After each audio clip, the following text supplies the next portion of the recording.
রাজ, আপনি জানেন যে বাংলাদেশে অলরেডি শীত চলে আসে। শীত আসার সাথে সাথে কিন্তু বাজারে পর্যাপ্ত পরিমাণ শীতের সবজি রয়েছে। এই শীতের সবজি থাকার পরে জনমনে যতটা স্বস্তি এসেছিল, ঠিক ততটাই অস্বস্তি এসেছে পেঁয়াজের বাজারে এসে।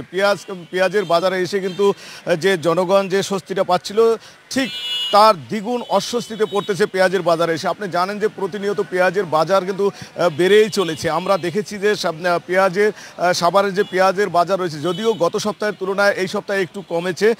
গত সপ্তাহে যেই পেঁয়াজটি ছিল দেশি পেঁয়াজ, যেটা ছিল 140 টাকা, সেটা কিন্তু আজকে 130 টাকা কেজি দরে বিক্রি হচ্ছে। এবং ইন্ডিয়ান পেঁয়াজ যেটি রয়েছে সেটা হলো 120 টাকার পেঁয়াজ, কিন্তু 120 টাকায় রয়েছে। এটা কিন্তু অপরিবর্তিত রয়েছে। এবং পেঁয়াজের ঝাঁজ কিন্তু এসে লেগেছে আলুর গায়েও। আলুর দামও কিন্তু আমরা দেখেছি যে পর্যাপ্ত পরিমাণ আলুর দাম বাড়তি রয়েছে। আজকের বাজারে কিন্তু সাভারে আলু কিন্তু 70 থেকে 75 টাকা কেজি দরে বিক্রি হচ্ছে। এভাবেই কিন্তু এই যে কাঁচা বাজারে যে স্বস্তি রয়েছে, সেই স্বস্তিটি কিন্তু এখানে এসেই মিলিয়ে যায় এবং ক্রেতাদের মধ্যে ব্যাপক অসন্তোষ দেখা দেয় যে এই আলু এবং পেঁয়াজ কিনতে এসে। পাশাপাশি কিন্তু তেলের দামও কিন্তু রয়েছে পর্যাপ্ত পরিমাণে বাড়তি রয়েছে। আজকে আমরা দেখেছি যে সিটি সয়াবিন তেল যেটি রয়েছে, সেটি গত সপ্তাহে কিন্তু ছিল 180 টাকা।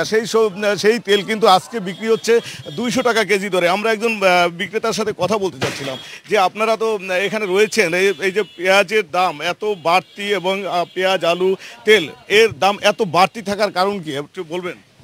হ্যাঁ, আমরা তো বাইবেল দিয়ে কিনে নি ভাই।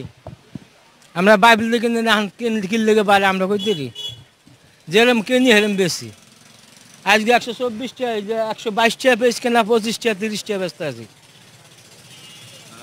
যেমনটি শুনছিলেন, এরা কিন্তু বলছেন যে বিক্রেতারা বলছেন যে এরা বাড়তি দামে ক্রয় করতেছেন, বাড়তি দামে বিক্রয় করতেছেন, এমনটি বলছেন। কিন্তু আমরা এই যে একটি খোরা যুক্তি এবং আমরা ক্রেতাদের সাথে, অনেক ক্রেতাদের সাথে কথা বলেছিলাম, ক্রেতারা কিন্তু ক্ষোভের সাথেই তারা বলছেন যে সরকার যদি একটু বিষয়টার উপরে একটু নজরদারি করে, তাহলে হয়তো এই আলু, পেঁয়াজ, সবজির যে এবং তেলের দাম নিয়ন্ত্রণে আনা সম্ভব। এবং এর রেশ কিন্তু প্রতিনিয়তই বাজারে পড়তেছে। এবং আমরা যে এখন বাজারে কিন্তু পর্যাপ্ত অন্যান্য সবজির কথা যদি বলি, তাহলে অন্যান্য সবজি যা রয়েছে বাজারে পর্যাপ্ত পরিমাণ রয়েছে। এবং সেই ক্ষেত্রে কিন্তু সবজির দাম গত সপ্তাহ থেকে কেজি প্রতি 5 থেকে 10 টাকা, কোথাও কোথাও 20 টাকা পর্যন্ত কেজি প্রতি কমেছে। এবং মাছের দামও কিন্তু বাড়তি রয়েছে। আজকে আমরা যে মাছের বাজারে গিয়েছিলাম, সে প্রতিটি কেজি মাছের দাম কিন্তু 10 থেকে 20 টাকা কেজি প্রতি বেশি রয়েছে।